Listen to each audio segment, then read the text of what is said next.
The Gift of the Magi and Other Stories by O. Henry. The Gift of the Magi. The year is 1905.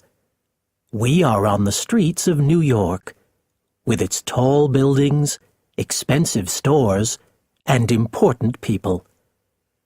But what do we know about the little people? Who lives behind that door? Who works in that small, dark office? Let's open a door and watch two young people on a cold day in December. The apartment is small.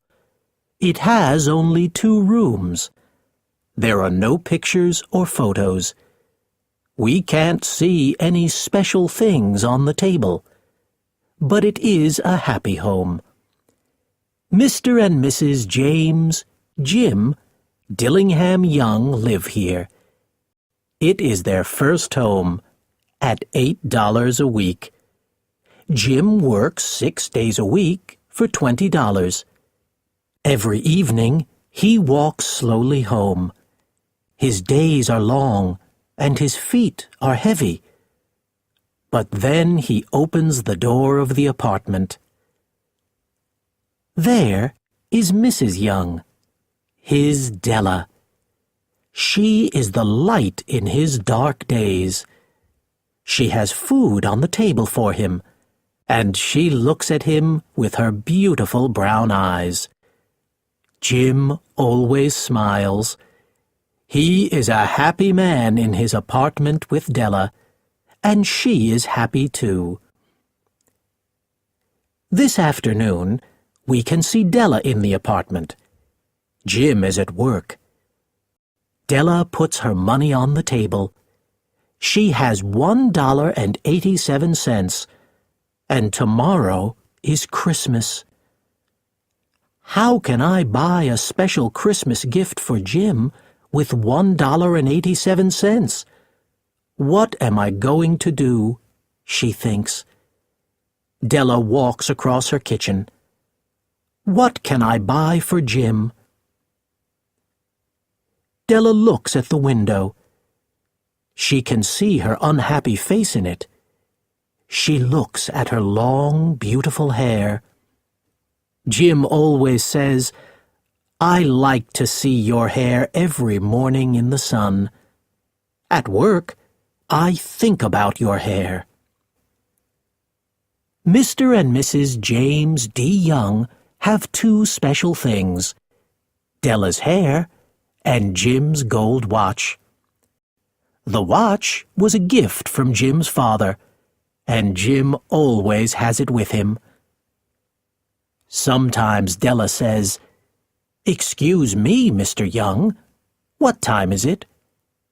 Then Jim smiles, and he takes the gold watch from his coat. He opens the watch and looks at it with love. Then he tells Della the time. But now Della is thinking about her beautiful hair. Quickly, she puts on her thin black coat and old hat. She goes into the street. She runs to Mrs. Sofroni's store on First Street. The old woman buys hair. "Can you buy my hair?" Della asks. Mrs. Sofroni smiles.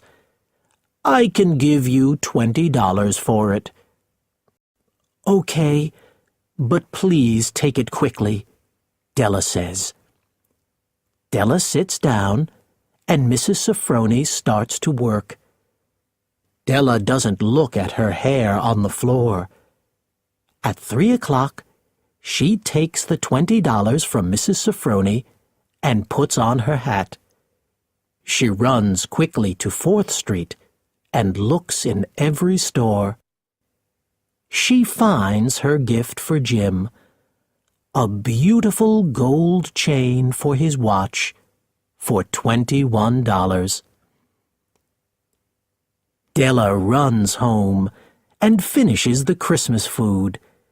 She is happy because she has the chain for Jim's watch. Then she sees her hair in the window. Is Jim going to love me with short hair? Della thinks. But I did it for him. I wanted a gift for him. At 7 o'clock, Della hears Jim at the door. He is never late. Della has her gift for him in her hand. The door opens, and Jim walks into the kitchen. He looks thin, and he is cold in his old coat and shoes. Then he sees Della's hair. He isn't angry, but he is quiet. Jim, talk to me. I'm going to have long hair again one day. But this evening, I have a special gift for you. Let's be happy. It's Christmas tomorrow, Della says. But, Jim says, where is your beautiful hair? At Mrs. Sofroni's store. She has my hair now, and I have a gift for you, and I love you, Della says. Jim doesn't answer. He looks at Della. Then he says, Della, I loved you with long hair, and I love you with short hair. And I have a special gift for you, too.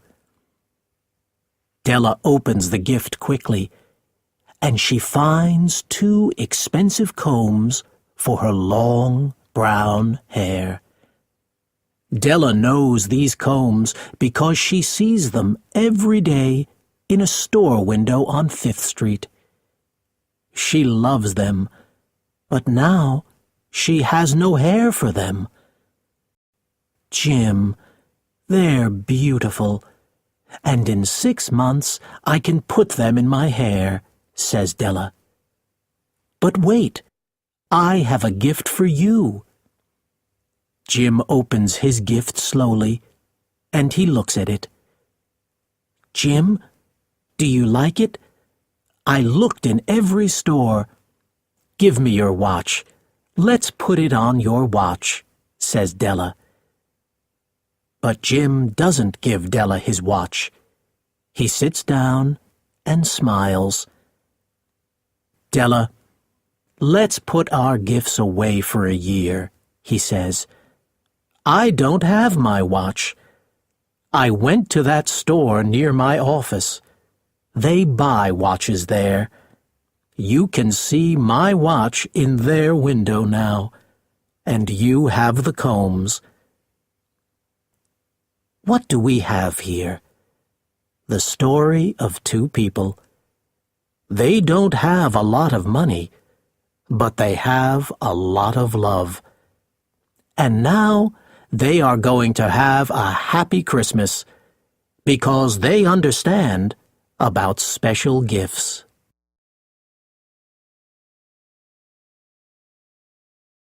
The Art Game. Jeff, my friend, Andy Tucker says one day, we aren't making any money. Let's try a new game. Well, Andy, Jeff says, tell me your plan. But remember this, I don't want to take money from people. We aren't going to take money from them. They're going to buy things from us, Andy says. But that's our old game. What's new? Jeff asks. We're playing a child's game here. People buy our things for $1. Let's move to Pittsburgh. We can find some millionaires and make a lot of money, Andy says. Why do you want to go to Pittsburgh? Jeff asks. The millionaires in Pittsburgh worked for their money. It's new to them. Now they want to buy beautiful, expensive things, Andy says. But what are they going to buy from us? Jeff asks. Wait and see, Andy says. After 3 days in the bars and restaurants of Pittsburgh, Jeff and Andy meet at their hotel on Thursday evening. "Let's have a drink, Jeff," Andy says. "I know a Pittsburgh millionaire." "Where did you meet him?" Jeff asks. "At a little coffee bar on 12th Street. Pittsburgh millionaires don't like expensive restaurants and bars. We talked, and he liked me. His name is Scudder. I went to his house, too. He has $12 million in the bank, but he's a new millionaire. Now he wants to know about good books, the theater, and beautiful art. He wants to be a gentleman," Andy says. "How is he going to do that?" Jeff asks. "He has teachers, and he buys expensive books and pictures," Andy says. "Okay, but what is he going to buy from us?" Jeff asks. "He has a lot of pictures in his house. He has a famous little gold horse, too. It's from Egypt, and it's very old. I asked him about it. He said, 'There are 2 of these gold horses. I want the other horse, but I can't find it.'" "We don't know about art. Where can we find a gold horse for Scudder?" Jeff asks. "Wait and see, my friend," Andy says. On Friday, Andy comes back to the hotel in the afternoon. He has a bag in his hand. "Look, Jeff, I was in a little store near here. Look at this," Andy says. He opens the bag. "Andy," Jeff says, "is this a gold horse from Egypt?" "It is. It was under some old things in the back of the store. I said to the old man, 'Can I have that horse for $2? He said, 'That's a beautiful little thing. Give me $35, and it's yours.'" "What did you give him?" Jeff asks. "He was happy with $25, and Scudder is going to be very happy. He's going to buy my little horse from you." "Why from me?" Jeff asks. "You're going to call him. You are a famous art teacher. You want to buy his horse," Andy says. After Jeff's telephone call, Mr. Scudder arrives at the hotel. He wants to see the art teacher's gold horse. "It's beautiful," Mr. Scudder says. "It's the other horse from Egypt." Yes, I know about your horse. Now I want to buy it. I want to put the 2 horses in a special place at my art school. I can give you $2,000 for your horse," the art teacher says. "Never. You can't buy my horse. I'm going to buy yours. Here's $2,500, Mr. Scudder says.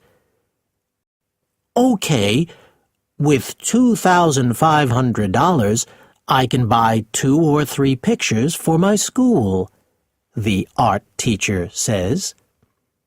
"Now I'm going to have 2 horses in my bedroom," Mr. Scudder says. Jeff runs to Andy's room. Andy is looking at his watch. "Did Scudder buy the horse?" he asks. "Yes, He loved it. "The money is in my bag," Jeff says. "Good, good. Let's go. There's a train to Cincinnati at 10:45, Andy says. "Why? Let's stay in Pittsburgh for the weekend. Mr. Scudder is happy, and we're happy. He has 2 horses, and we have $2,500. No problems," Jeff says. "You're right and wrong. We have $2,500, but Scudder has only 1 horse," Andy says. "Andy, did you take that horse from his house?" Jeff asks. "Yes, it wasn't difficult," Andy says. "But why did you tell me that story about the old man and the store near here?" Jeff asks. "Oh, because you never want to take money from people. Mr. Scudder had a horse for his money," Andy says. "But—" "Jeff, stop. No questions. Let's go. The train is waiting," Andy says. The Troubadour. Sam Galloway is a troubadour. He moves across Texas and Oklahoma. He goes from place to place and plays music. He tells stories, too, and he talks to people about their good days and their bad days. The ranchers and their families like listening to him, and Sam gets a bed and food and drink for his work. On this hot summer day, we are at the Merridew Ranch in Texas. The Merridews are good people, and their ranch is big. There are always a lot of people in the house, and there is a lot of noise. After 6 weeks with the Merridews, Sam is putting his things on his horse and moving to a new place. He wants to go to a ranch with strong coffee, good food, and some quiet people. That afternoon, Sam arrives at Old Man Ellison's sheep ranch. Mr. Ellison and his men are very happy with this new visitor. The men sit at a big table in the evenings. They eat and drink well. Then they listen to Sam's stories and his music. Mr. Ellison always wants to hear Sam's story about an old boat, and Sam tells it every evening. Mr. Ellison is a good rancher, but he is getting old. Now he has problems with his sheep and with the bank. He doesn't always have money for a lot of food and drink. He can't buy things for his house and his ranch. Every day he thinks about his problems. "What am I going to do?" the old man thinks. But at night he listens to Sam Galloway's music and stories, and he smiles. He thinks, tomorrow is going to be okay. But it isn't okay. In the morning, Mr. Ellison gets on his horse and goes to the fields. He wants to look at his sheep. On the road, he meets a tall young man on a horse. "Good morning," Mr. Ellison says. "Good morning," the young man says. "Are you Peter Ellison?" "Yes, I am," Mr. Ellison says. "What can I do for you?" "My name is James King, but people usually call me King James. These are my fields. I don't want your sheep here. Move them, or they're going to be dead sheep." "But, Mr. King, I don't have—" Mr. Ellison starts to say. "You have 1 week, Mr. Ellison. 7 days. Goodbye," James King says. Mr. Ellison arrives home in the early evening. He is quiet, and his eyes are unhappy. After a little food, he sits with Sam Galloway at the table. "Sam, play some music, please." "Okay, Mr. Ellison. But why are you unhappy this evening? Problems?" Sam asks. A troubadour knows about ranchers' problems. "Yes, a very big problem. His name is James King." "Oh, King James. I know about him. People talk about him on every ranch in Texas. He has a lot of animals, and he has money in every bank in the country. He's a difficult man. Don't go near him," Sam says. "That's the problem," Mr. Ellison says. "My sheep are in James King's fields, and he doesn't want them there. I don't have any good fields for sheep. But that's not your problem. Please, play some music for me." Sam plays his music, but he watches the old man. King James is going to be a big problem for old Mr. Ellison. In the morning, Mr. Ellison goes to the store and to the bank.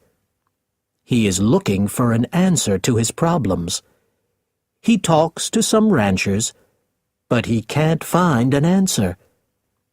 In the afternoon, Mr. Ellison is looking at his sheep.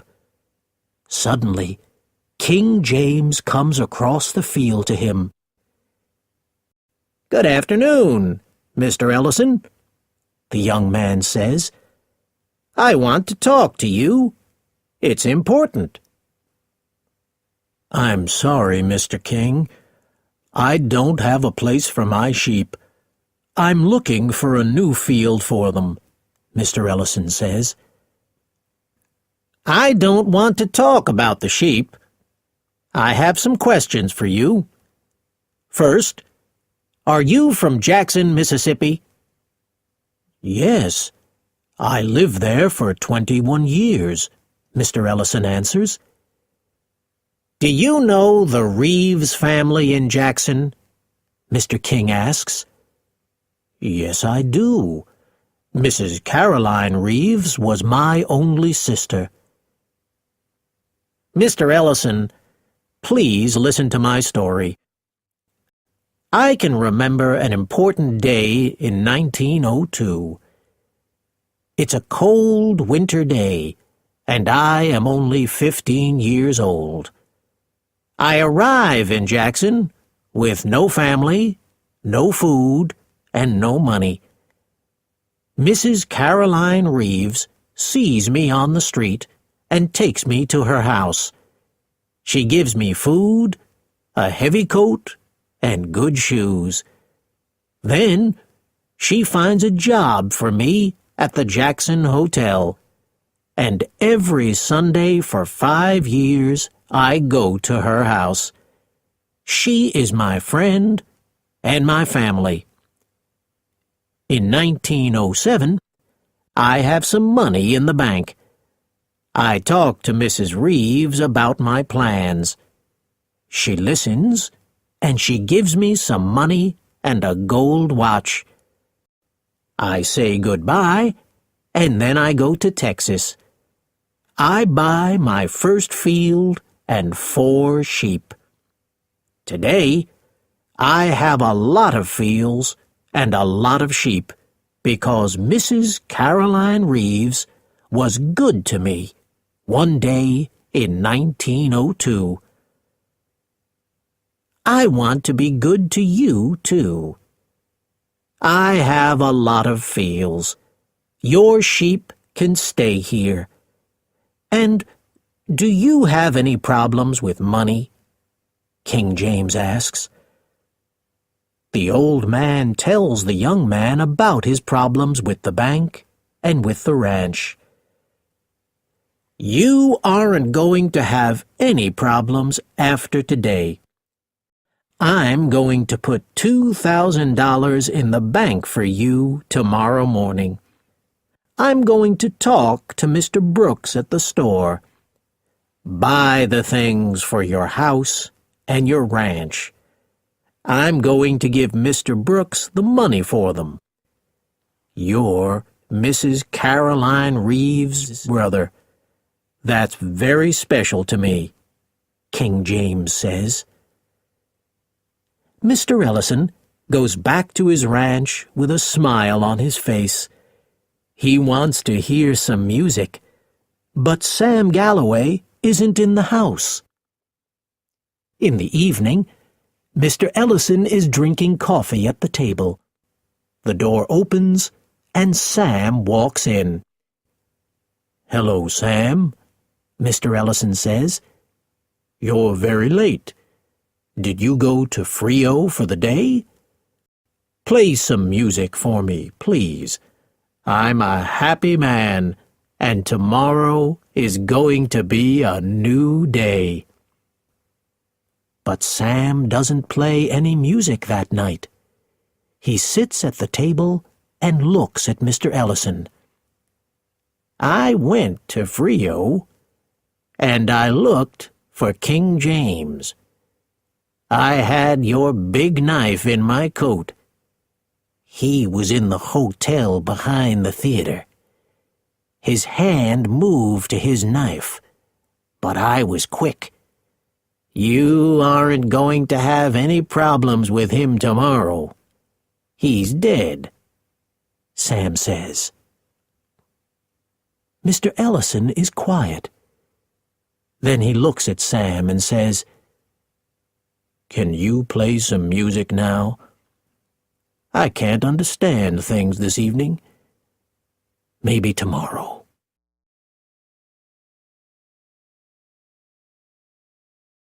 Money Talks.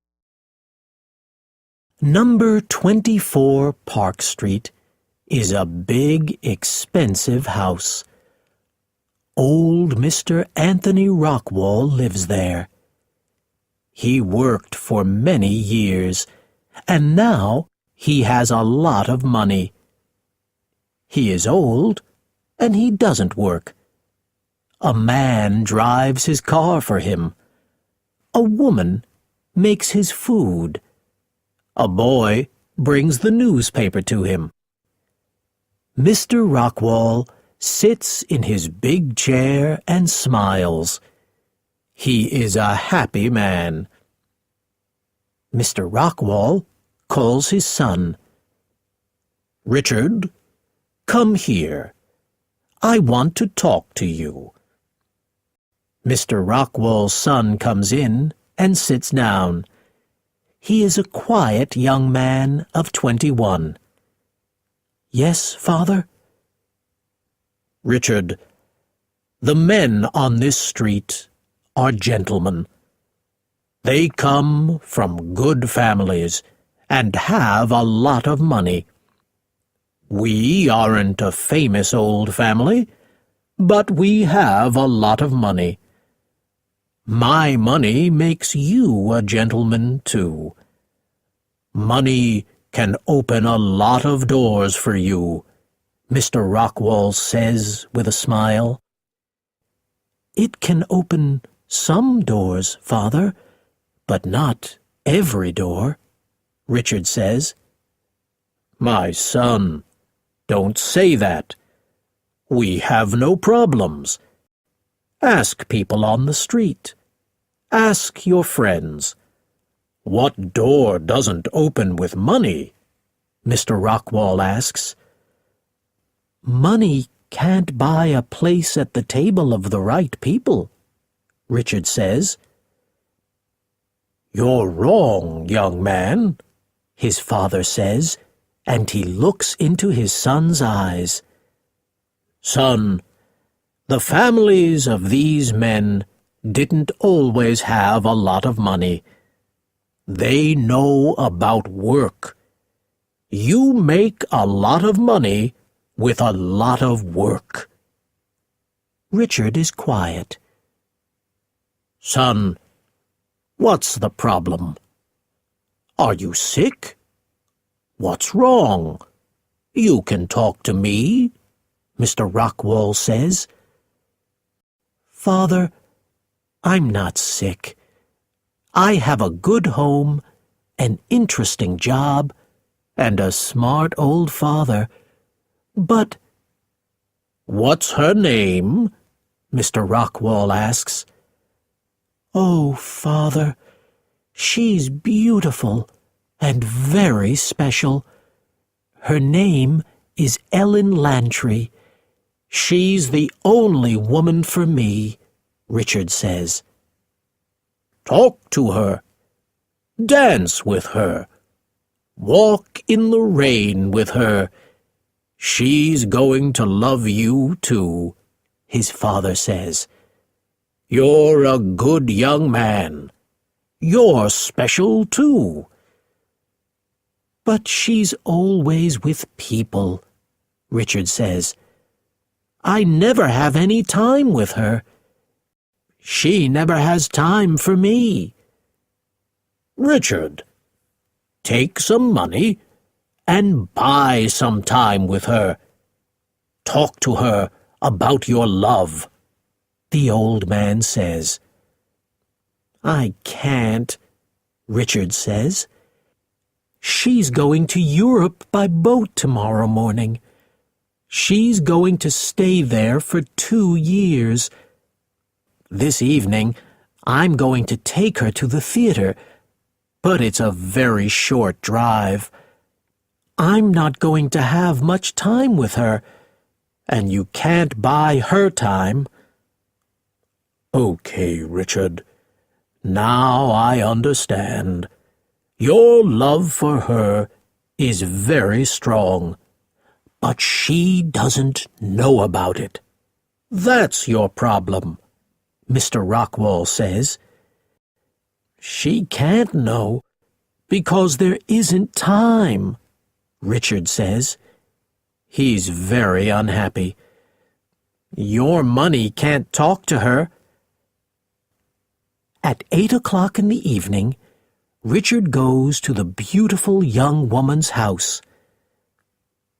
Good evening, Richard, Miss Lantry says. Mother and Father are waiting for us at the theater. I don't want to be late. To Wallach's Theater, please, Richard says to the driver.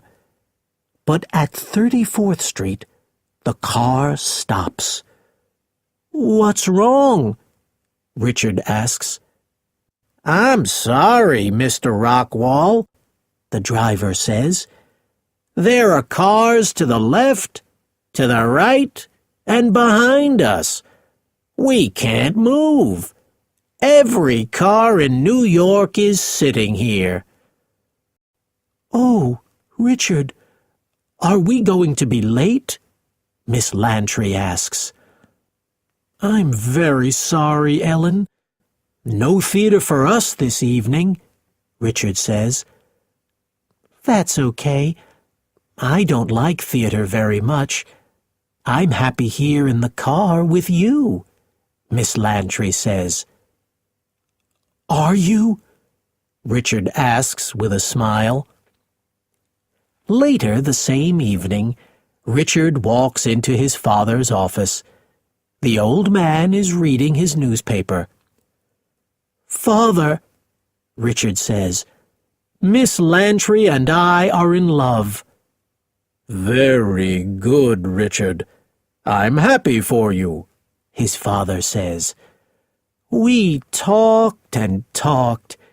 She loves me, You see, money can't buy love, Richard says. Then the happy young man goes to bed. But let's finish his story. At 7 o'clock in the morning, Mr. Kelly comes to the door of Mr. Rockwall's house. "Good morning, Mr. Kelly," Mr. Rockwall says. "You did a good job yesterday evening. Here's your $5,000.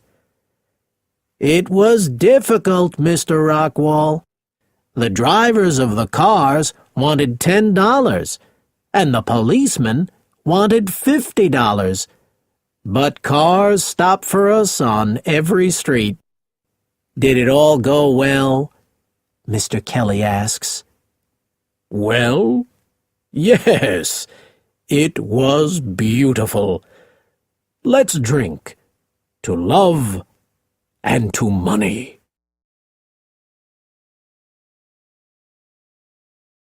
Soapy's Winter Home. Soapy lives on the streets of New York. He likes the sun and the trees. He doesn't like buildings or houses or jobs. For 9 months of the year, Soapy is a happy man. Then, the first week of December comes. At night, Soapy puts on his old coat and hat, and he puts 3 newspapers under him. But he is cold, and he can't sleep. He gets up, and he walks up and down the streets. He can't live on the streets all winter. But Soapy has a plan. He has the same plan every December. He is going to do a bad thing. Not a very bad thing, but a policeman is going to put him in jail for 3 months for this thing. Then Soapy is going to have food and a bed for the winter. In March, he is going to finish his time in jail. He is going to be on the streets of New York again for 9 beautiful months. Soapy thinks about his plan. He is going to visit a very smart restaurant. First, he is going to eat some expensive food.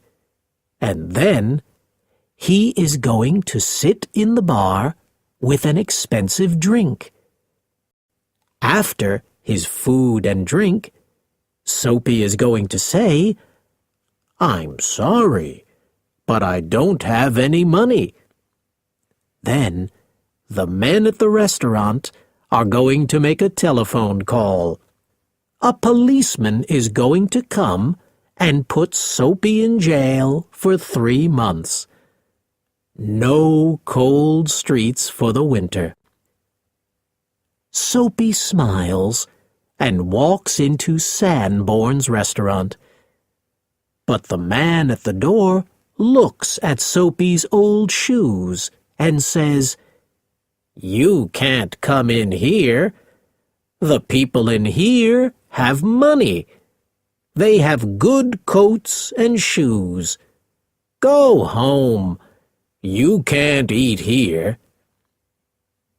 Soapy sits down and thinks about his plan again.